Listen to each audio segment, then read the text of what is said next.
сайын аңдыған қақпаннан сирақ қанады, арландарым атылып бүртелер кез дау-даланы, айналамның барлығы шибөрі болып барады.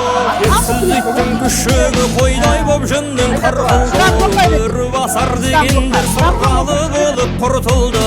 Өлтірігім сақ болшы заман келсе спорт түрі деп ойлаймын. Сыпырмас ешкім рухымды.